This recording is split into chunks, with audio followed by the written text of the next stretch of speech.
আমি বলবো আপনি বাড়িতে বসুন, আপনার মোমবাতি নিয়ে নাচানাচি করার কোনো অধিকার নেই।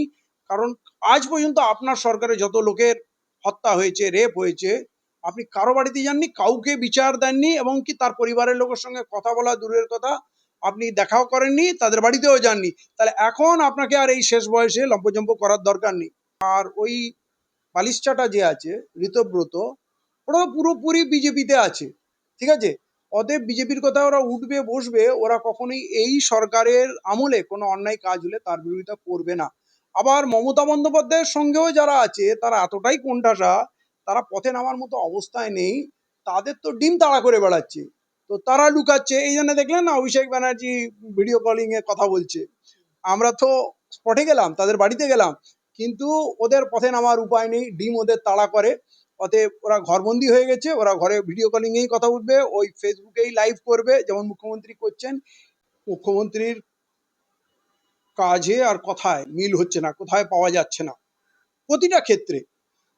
উনি বলেছিলেন আমি ক্ষমতা আসলে ধর্ষণ শব্দটাই আমি মুছে দেবো, ধর্ষণ বলে কিছু থাকবে না।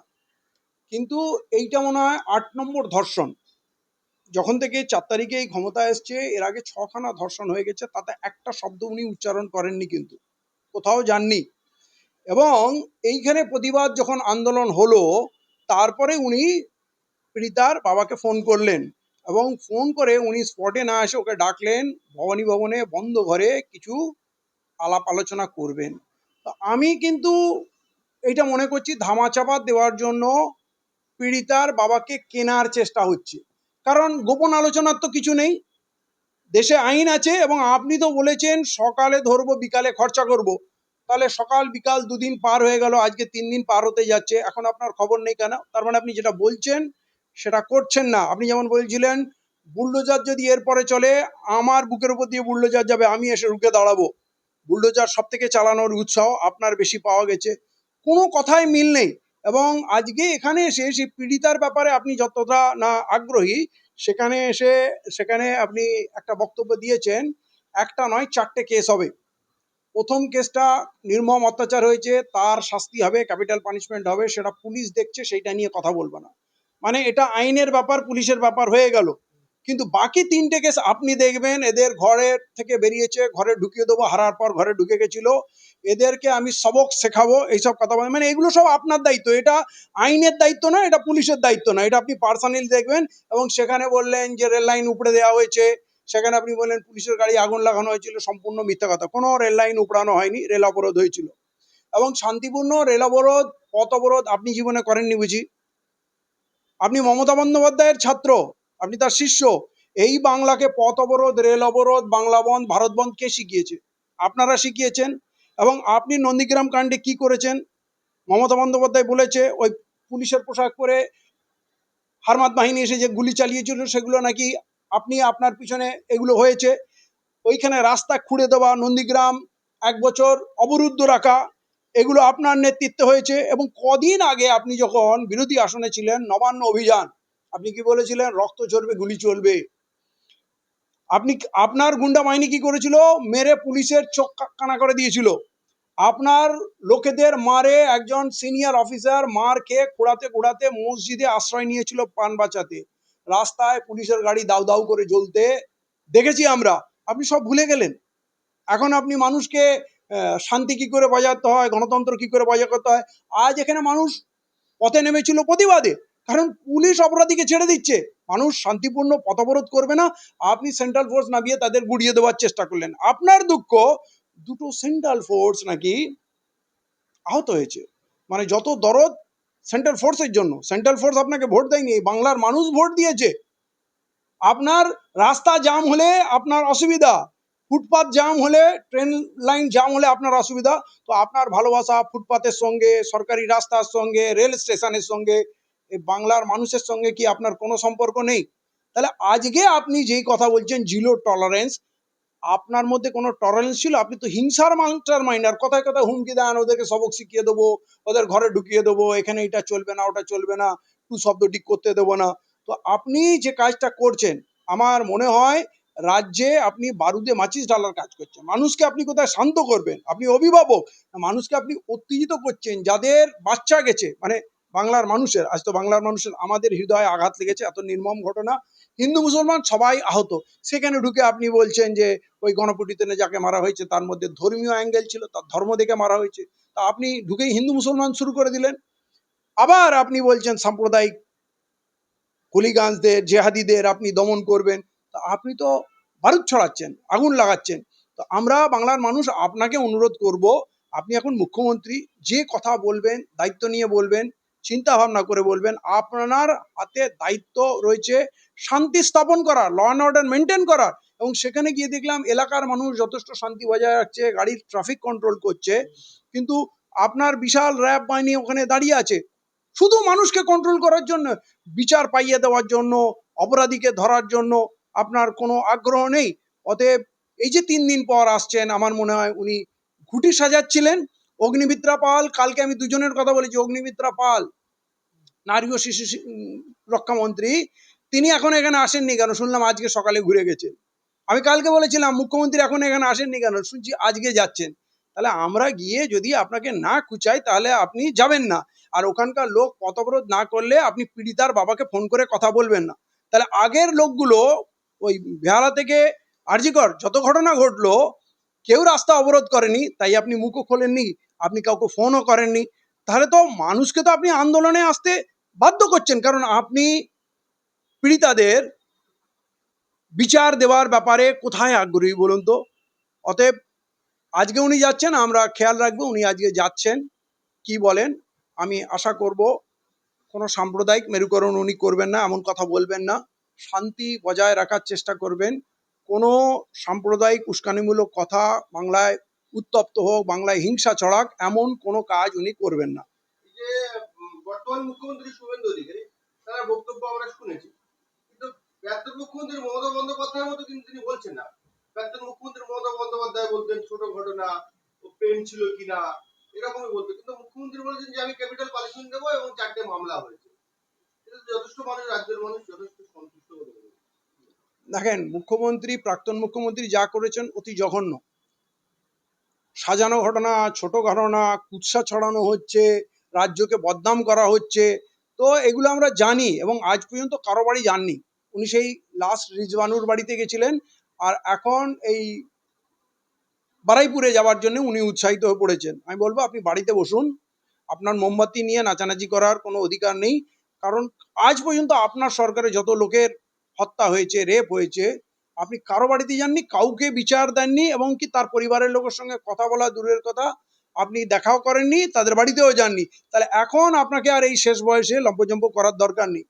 মুখ্যমন্ত্রীর কথা সাধুবাদ জানাচ্ছি যে ক্যাপিটাল পানিশমেন্ট হবে, কিন্তু ক্যাপিটাল পানিশমেন্ট হবে তো আপনার পুলিশ তো অপরাধীদের ছেড়ে দিচ্ছে, পালিয়ে যেতে সাহায্য করছে।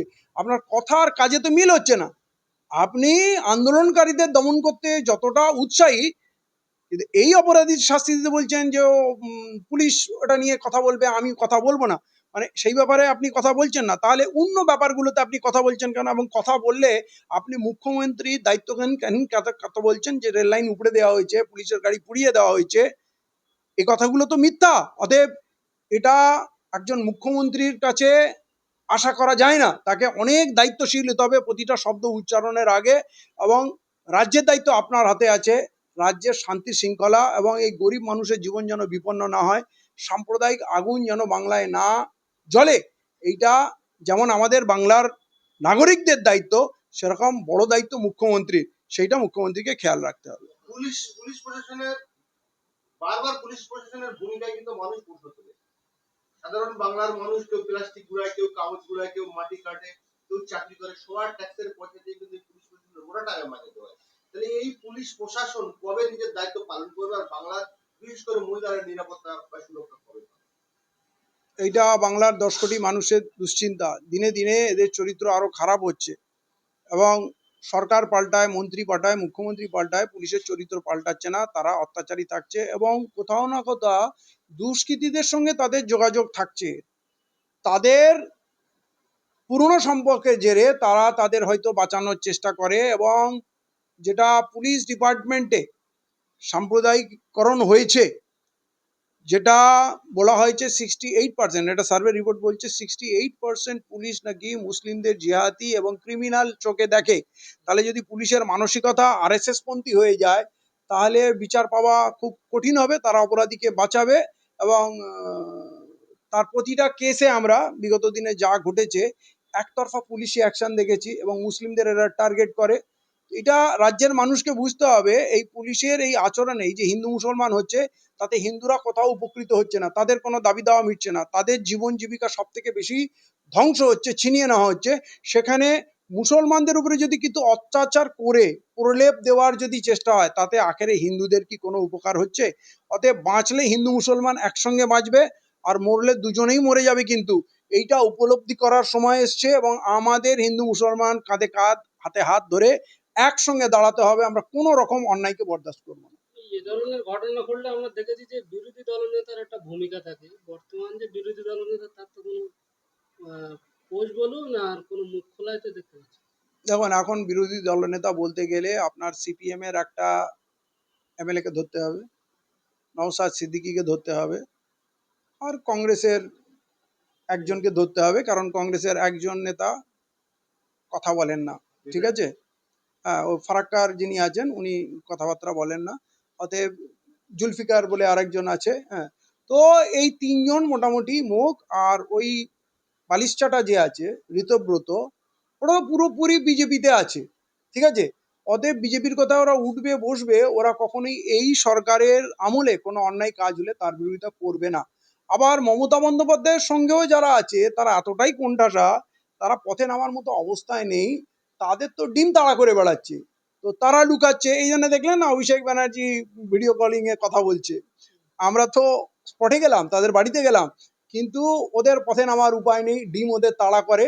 অতএব ওরা ঘরবন্দি হয়ে গেছে, ওরা ঘরে ভিডিও কলিং এই কথা উঠবে, ওই ফেসবুকেই লাইভ করবে যেমন মুখ্যমন্ত্রী করছেন। এইটা ওদের বর্তমান অবস্থান। অতএব আপনি কার কাছ থেকে বিরোধী কণ্ঠ পাবেন? বিরোধী কণ্ঠ বলতে এখন আমরাই আছি, সাধারণ মানুষ। আমরা কোনো রাজনৈতিক দলের প্রতিনিধি হিসাবে না, একদম বাংলার সাধারণ নাগরিক হিসাবে আমরা কথা বলছি। এবং পুরো রাজ্যে দেখবেন সাধারণ মানুষের কণ্ঠই কিন্তু এখন সব থেকে জোরালো। ফেসবুকে যান, সাধারণ বাড়ির মহিলারা, যুবকরা এবং হিন্দু মুসলিম সবাই, বারুইপুরের এই মেয়েটির পাশে হিন্দু মুসলমান সবাই দাঁড়িয়েছে। এবং কেউ ধর্মের কথা আর শুনতে চাচ্ছে না, বলে ওই জাত ধর্মের কথা শুনবো না, বিচার চাই, শাস্তি চাই। এবং অনেক মহিলা বলে দিচ্ছে পুলিশ শাস্তি না দিলে আমরা নিজেরা শাস্তি দেবো। এবং সিঁদুর লাগিয়ে সেই মহিলারা বলছে এটা আমার বাংলা, এই বাংলার জন্য আমি গর্বিত। বাংলাকে হিন্দু মুসলমানে ভাগ করা যাবে না, যে যতই চেষ্টা করুক শেষে তার হাত পুড়বে, মুখ পুড়বে, কিন্তু বাংলাকে ভাগ করা যাবে না। হুমায়ুন কবির বারবার মুখ খুলতো, কিন্তু মুখ খুলছে না। এই যে আগে যে বিতর্ক হয়েছে এর জন্য ভয় পেয়ে গেছে হুমায়ুন কবির, আর মুখ খুলছে না। মুখ্যমন্ত্রী হুমায়ুন কবিরকে বলেছে এটা আপনার শেষ ডায়লগ, আর আপনি কোনো কথা বলবেন না। অতএব সে তার অভিভাবকের কথা শুনছে, মান্যতা দিচ্ছে, কারণ বেহিসাব কথা বলে ফেলেছে। এখন বিজেপির রাজত্বে যদি বলে বিজেপির কে এমন সাটা ভাঙা মার দেবো লাখো লাখো মুসলমানকে নিয়ে, ঝান্ডা তোলার লোক খুঁজে পাবে না। তাহলে এইটা বিজেপি বলছে, মানে রাজ্যের বিজেপি না, পুরো দেশের বিজেপিকে চ্যালেঞ্জ করছে। তাহলে এ সরাকে ধরা জ্ঞান করছে না। তো বিজেপি তখন বলেছে বহুত বার বেড়ে গেছে, একে একটু ছুট দেওয়া হয়েছে, তো লাগাম ছাড়া কথা বলছে, আমাদের ইজ্জত নিয়ে নেবে। এবারে বিজেপির কর্মী নেতারা তো বলবে যে আপনি কি করছেন, এই লোকটাকে ছেড়ে রেখেছেন, এত বড় বড় কথা বলছে, আমাদের মান ইজ্জত থাকছে না। তখন কি করলো, বলে ঠিক আছে, ওকে তো কিছু করা যাবে না, ওর তিনটে চালাচামুন্ডাকে ধরে আমরা গ্রেপ্তার করে দিচ্ছি, ওকে ক্যামেরায় বকবক করার জন্য, ইন্টারভিউ দেওয়ার জন্য ছেড়ে দিল। ও গেল থানায়, 4 ঘন্টা চাপানি খেয়ে গল্প গুজব করে চলে আসলো বীরের মতো। অতএব আলটিমেটলি তাকে মিডিয়া ফোকাস দেওয়া হলো, হিরো বানানো হলো। এবং এই যে সাটা মারা মারের গল্প, এই যে হিন্দু মুসলমান হলো, এতে ওই হকারদের আর উচ্ছেদকারীদের, ভিখারিদের, সাধারণ গরিব মানুষের গল্পগুলো উড়ে গেল। এইটাই চক্রান্ত, গোটা গেম। শুধু হিন্দু মুসলমানের বাজার গরম করো, মূল সমস্যাগুলো পশ্চিমবাংলার মানুষের যে জীবন জীবিকা ধ্বংস হচ্ছে সেটাকে ধামাচাপা দিতে হবে। তো হুমায়ুন কবির এই কাজটা করছিল, কিন্তু লিমিটের বাইরে চলে গেছে, তাই তাকে শাসন করে চুপ করে দেওয়া হয়েছে, এখন তুমি চুপ করে বসে থাকো। তাই সে হুকুম নেই, তাই বসে আছে। কাল আবার অর্ডার দিলেই দেখবেন বোম বাস্টিং কথা বলা, হ্যাঁ, মানে আলেকজান্ডার দ্য গ্রেট হয়ে যাবে, হ্যাঁ, ভয়ঙ্কর নেতাজি সুভাষচন্দ্র পিছনে পড়ে যাবে, ও তখন একদম পুরো মুডে চলে আসবে, ওকে পারমিশন দিলেই হলো। উনি বলতেই পারেন, কিন্তু মুসলিমদের নিয়ে রাস্তায় নেমে এটা কি ধরনের কথাবার্তা? পুরো মুসলিম আর কমকে বদনাম করছে। মুসলিমরা ওর বাপকালী সম্পত্তি তো। মুসলিমরা ওকে বলেছে যে আপনি হিন্দুদের সঙ্গে যুদ্ধ করুন, আমরা আপনার সঙ্গে নামবো। ও থানায় গেছিল, কটা লোক গেছিল? লাখো লাখো লোক গেছিল। ও সাটা ভাঙা মার দেবে, লাখো লাখো মুসলিম নিয়ে ভাববে। থানায় গিয়ে গ্রেপ্তার হবে, লাখো লাখো মুসলিম গ্রেপ্তার হয়ে যাবে। কোথায় লাখো লাখো মুসলিম গ্রেপ্তার হয়েছে? ও থানায় শুধু ডেকে ওকে দুটো কথা বলেছে, তাতেই দেখুন ও দল ছেড়ে ছেড়ে সব রিজাইন দিয়ে পালাচ্ছে। সাধারণ মুসলমানের কথা বাদ দেন, ওর দলের লোকরা ওকে ছেলে পাঠাচ্ছে, বলছে এ পাগলা আছে, এর সঙ্গে থাকলে কোন দিন জেলে ঢুকে যাব, লাইফ শেষ হয়ে যাবে, বাল বাচ্চা নিয়ে আমাদেরকে থাকতে হবে। কারণ ওর তো কিছু হবে না। আরে হুমায়ুন কবির জানে ওর কিছু হবে না, ওর সেটেলমেন্ট আছে, তাই তো গুন্ডা দমন আইন ও পূর্ণ সমর্থন দিয়ে দিল। কারণ ও জানে ওই গুন্ডা দমন আইনে ওকে কখনো গ্রেপ্তার করা হবে না। ও লোককে বিপদে ফেলার জন্য এই বম বাস্টিং কথা বলে মুসলমানদের নাচাচ্ছে। কিন্তু মুসলমানরা ওকে চিনে নিয়েছে, ওর দলের লোকরাও চিনে নিয়েছে যে ভয়ঙ্কর জিনিস, তাই ওর পিছন থেকে এখন লোক পালাচ্ছে।